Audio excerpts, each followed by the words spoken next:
It's time for Living Your Purpose, a motivational and inspirational podcast with Peter and Joyce Nielsen. Hey everybody, welcome to Living Your Purpose podcast. I'm Peter Nielsen with my lovely wife Joyce, and we're so happy to be here today. You know, the weather is nice outside, and we've spent many days outside in the last week, right? Yeah, it's been beautiful. I've enjoyed every second. We had the dogs out playing in the yard, got a little weeding done, Yes. played some ping pong. We did, you know, and being outside, you're wearing less clothes, and we wanted to answer some of our viewers and listeners' email. A lot of people said, what about upper body workouts? You know, what about exercises for your upper body? So I wanted to kind of just go through it. Yeah, very simply, 101 class on exercise science. And whether you're a beginner, you're an intermediate or advanced, I think that you're going to, gain some knowledge from this episode. If you do like what you're seeing or hearing, just press that subscribe button and let us know. And you can catch us on iTunes, Spotify, SoundCloud, social media, or YouTube. And we just appreciate you. If you do have a question, go to peter@peternielsen.com. Leave us both a question, and we'll be able to answer that. You know, we work out together, 5 out of 7 days a week. And what is your favorite body parts to work out, and what is your worst? Well, I like doing them all for different reasons, and I also hate them all for different reasons. But really, which one, all kidding aside, I think the hardest for me is probably back or legs. The two biggest Yes. body parts? And then the ones that I enjoy more is the arms and the chest. Yeah. And the crazy thing is a lot of people, and we've done a piece on quads and hamstrings and glutes, is that a lot of people will, especially men, they won't exercise their legs. So they got this big upper body, big guns, and they're on, toothpicks. So it's important to really be balanced. And when you do work and train the larger muscles, it increases natural growth hormone. So it's great for advancing in your, whether it's bodybuilding or conditioning, increasing lean tissue muscle, or losing excess body fat. It's a great thing. So today we're going to talk about some, as you mentioned, some big body parts as well as some small body parts. You got your back, you got your pecs, your chest, you have your deltoids, and you have your bicep in front. And the abs. And your abs. You have to have the abs. Right. And then you got your triceps, and you got your abdominal muscles. So there's a lot, from waist up, called upper body, that I want to just go through a couple of exercises. I think the first thing is the benefit of dealing with weight training is you're going to increase lean tissue muscle. Muscle burns twice as many calories as fat does. So you're going to not only look, tone, build muscle, but you're going to also be creating a fat burning furnace by burning extra calories. The more muscle you have, the more calories you're going to burn at a resting rate, just sitting, driving, sleeping, versus fat. And as we age, we lose about a 0.5 percentage point of muscle each and every year after the age of 30. So it's kind of gloom and doom when it comes to aging, but we can turn back the hands of time, and we can slow the aging process with strength training, proper nutrition, cardiovascular training. Are you taking notes? I'm in. Who can say no to that? So let's always start off with your least favorite body part. Hers being, say, back, and the crazy thing is mine is too. Yeah. And it used to be where my chest was my worst body part, and then I started training that by itself. Many people, they hate training legs, and they do that last, and then you utilize the least amount of energy on it, so put it first and make that worst body part probably one of your best body parts. So when you're dealing with back, some great exercises is a bent over row. You could do it with barbells, you could do it with dumbbells, long bar, short little bar, dumbbell. But if you have back problems, you want to do that same bent over row. And I just did this on our TV show, and I put it on our social media on Facebook. So you get a 45-degree angle bench, 2 dumbbells, put your chest against that bench, elbows tucked in, come out, blow out on exertion. Do 3 sets, 10 repetitions, rest 60 seconds between each set. And it's a great way to build your latissimus dorsi muscles, which is your lats, that V shape, your rhomboids, your Well, I have a tendency to slouch sometimes, so it's good for me to build those muscles. It helps with my posture, but it's also the hardest for me because it's the weakest ones that I have. So. And speaking of that, the scapula is what I was trying to say, is again by the rhomboids, and those are all inner muscles that you get a lot of cramping in at times, and now you're starting to condition. It is. Every time I work out, those are the ones I feel the most, but that just means I'm headed in the right direction. You are. So that bent over row, which you can do whether it's with a bench, or you can do it knees slightly bent and your back is parallel with the floor. You're coming up to your belly and you're doing a row.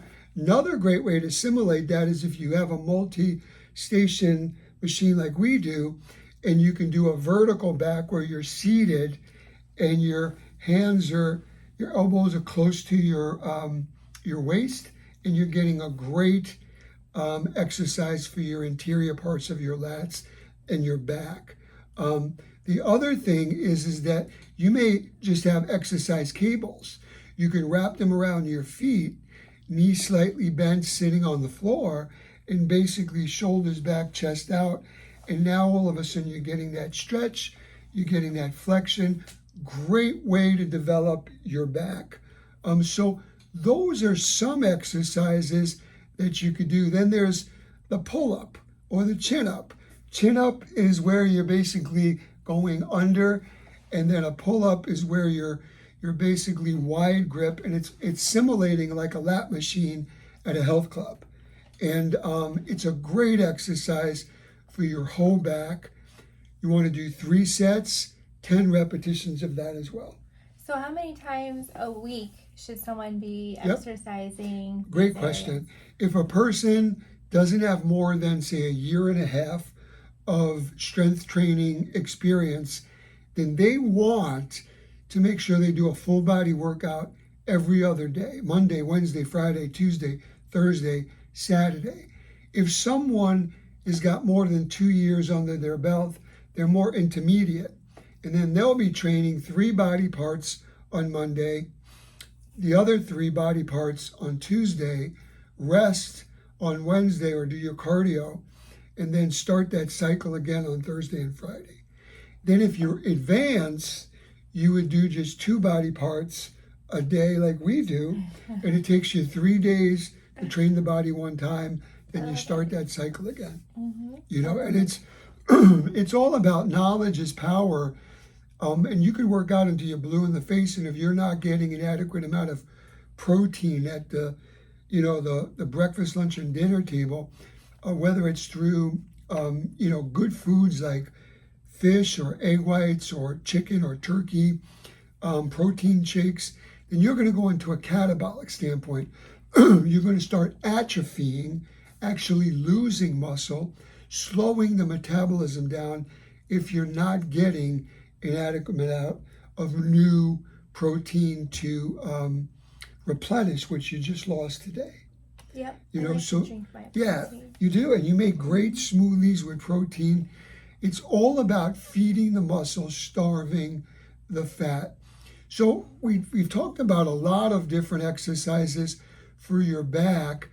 There's another one that I would recommend, which is a hyperextension machine for your lower back. You could do a Superman stretch where your left arm and your right leg are up while you're on your knees. Hold it for 10 seconds and then do the other side. Or you can get 2 pillows and be laying on the floor, arms behind your lumbar together, and then just coming down with your chin to touch the floor, coming up and squeezing, flexing L4, L5, the lumbar area. You show me a person that's overweight, I'll show you a person that's got back problems. You show me a person that's got back problems, I'll show you a person that is probably overweight or doesn't do anything for their core. So they work hand in hand, they're secondary muscles. So don't forget to train your lower back, and by doing your core, by doing your sit-ups from belly button up, belly button down, your sides, your waist, your intercostal muscles, your serratus, your obliques, you're going to strengthen your back. We like to do core every day along with those 2 body parts. We do, yeah. And it's so important to Like keep... the heart, like the cardio. Yeah, I mean, she's gotten into the cardio. We have a ball bike here that I co-invented, and she gets on there. Or we walk every day. Now that the weather's getting nice, at least 5 miles a day. And it's just, not only is it good for your brain to get closer to God, get your cup filled up, it's taking care of the most important muscle, your heart, and you're burning calories. You're working your legs. So it's a beautiful thing, and they go hand in hand. But again, to the person who asked us about the question about upper body, we dealt with back. You know, if you're doing your abdominal work, do it after your weight training so that you have more strength through your whole workout, and then you do your core. And you want to do an exercise from belly button up, belly button down, and then the waist to sides to get rid of the love handles, which are so vitally important. And then you have the smaller muscle groups. Your bicep, which is the front part of the arm, is only 1/3 of your whole circumference of your arm. The other 2/3 are your triceps. And then down here from your wrist to your elbow, you have your forearms. And everybody would always say, like, Peter, what do you do for your forearms? I do reverse curls, but we do, when we're doing our bicep work, we do hammer curls. So when you come up with a hammer curl, you're working your forearm. And then you're working the long head of your bicep. There's 2 muscles here in the bicep, 2 different heads of your bicep. And then there's 3 heads of your tricep. So these are all things that come to par. So there's more workload that should be given to the tricep than the bicep, because the bicep is 1/3, whereas the tricep is 2/3. So you could do almost double the amount of sets in the tricep as the bicep. But I would recommend, say for the bicep, standing barbell curls, 3 sets, 10 reps. And then I would do seated, which we do, seated alternate curls for your bicep. And we're doing the hammer. And when we get up to our shoulder, we turn and we squeeze. And then we come down and we do the other side. These are all great ways to build and tone the bicep. Then the tricep, the back part of the arm, we do standing close grip push downs on the lat machine. And basically your elbows are tucked into your side, shoulders back, chest out. blow out on hard exertion. for me. Yeah, they are.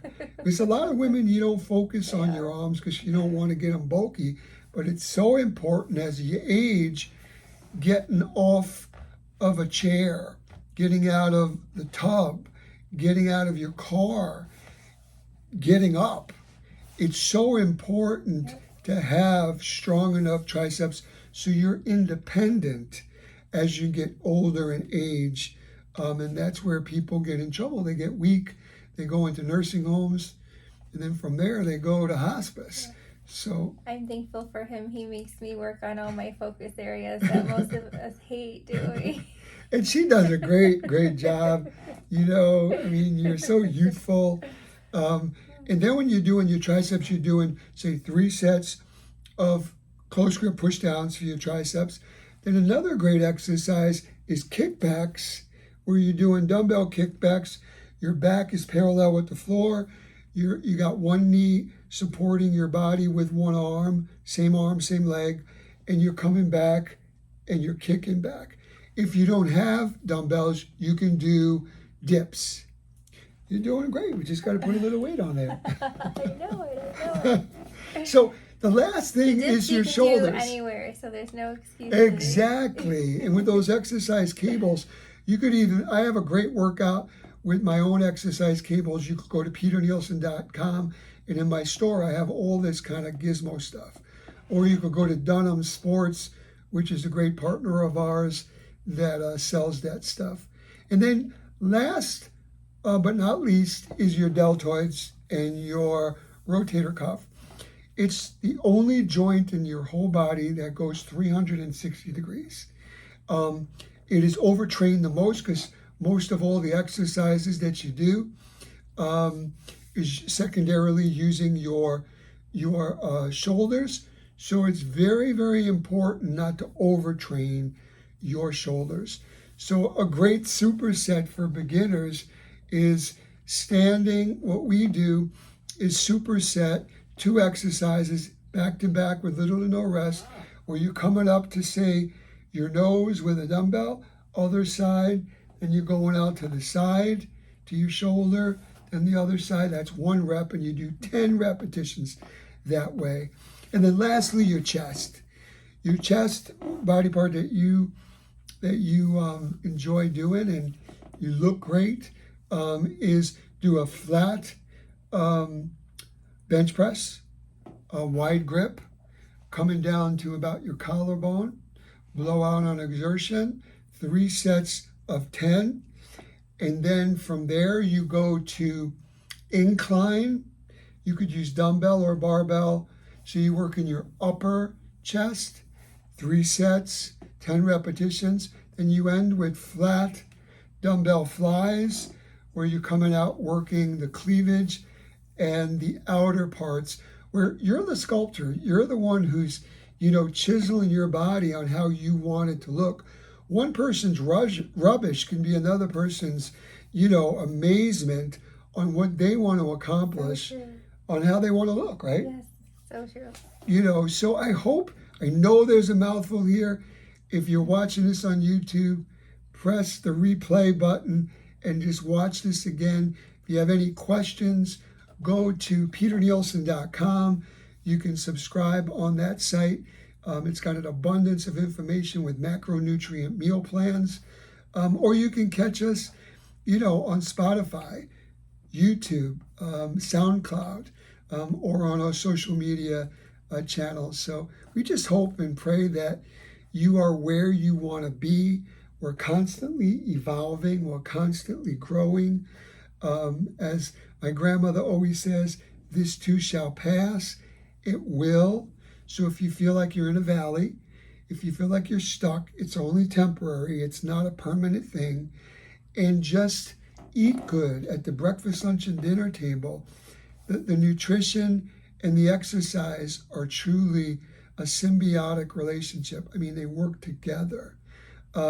Without me eating good, I wouldn't look as fit as I do. And if I ate wonderfully and I didn't do any exercise, I wouldn't look or be as healthy as I am, And I'm proud of you. I mean, you really have been putting in the sweat equity, and I think that you're enjoying it. And I love, find yourself an accountability buddy. I love to work out with you because in your own way, because of the love I have for you, you motivate me. She does. Anyway, we're going to leave before we get mushy on each and every one of you. And if you do like what you're seeing and hearing, just click the subscribe button. And we want all of you, each and every one of you, to have a blessed week and weekend. And don't forget, you can also catch us on TV Tuesday and Thursday at 2 p.m. on Astound TV network, seen in about 73 million households throughout the country. Or you can catch us worldwide. There are no excuses. If you have Roku, just go to DBTV Saturday and Sundays, 8:30 a.m. Eastern Time. Be there or be square. Have a great one. God bless you. Bye. Hi, I'm Peter Nielsen. I'm excited because I'm going to be with you Every Tuesday and Thursday at 2 p.m. Eastern Time on Astound TV network. We'll be dealing with nutrition because you are what you eat. Physical activities, whether it's indoors or outdoors, as well as wonderful things you could do with your entire family. Let's get better together, mind, body, and spirit. Tune in to Peter's Principles every Tuesday and Thursday at 2 p.m. Eastern Time on Astound TV Network.